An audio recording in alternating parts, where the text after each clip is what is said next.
गांव के बाहर एक पुरानी जर्जर हवेली थी जिसे लोग भूतिया हवेली के नाम से जानते थे। यह हवेली दशकों से खाली पड़ी थी और गांव वालों का मानना था कि इसमें भूतों का बसेरा है। रात का समय था। आसमान में काले बादल छाए हुए थे और बिजली चमक रही थी। उस दिन गांव में एक नई दुल्हन आई थी जिसका नाम साक्षी था। साक्षी ने हवेली के बारे में सुना था और उसकी जिज्ञासा उसे वहां खींच ले गई।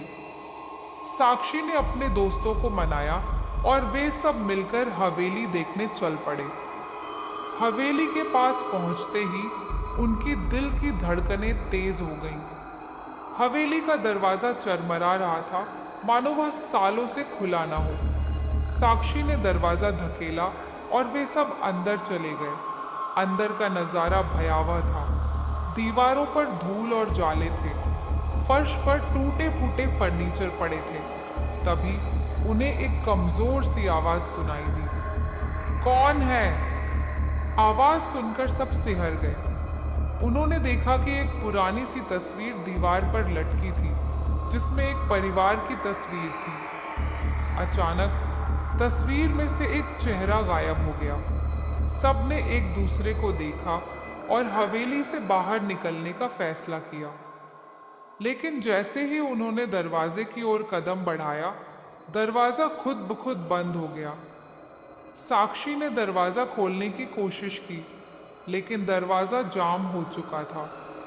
तभी हवेली के अंदर की बत्तियां झपकने लगी और उन्हें एक परछाई नजर आई।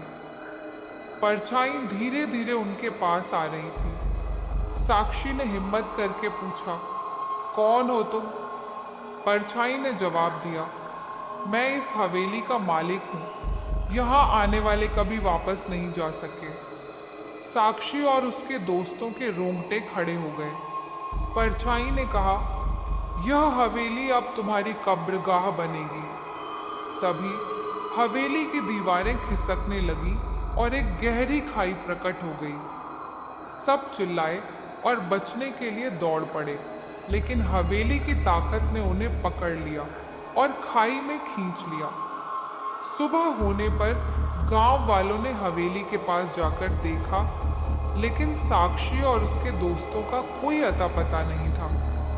हवेली फिर से चुपचाप खड़ी थी, अपने अगले शिकार का इंतजार करती हुई। गांव में आज भी लोग उस हवेली के पास जाने से डरते हैं, क्योंकि उन्होंने सुना है कि वहां जाने वाले कभी वापस नहीं आते।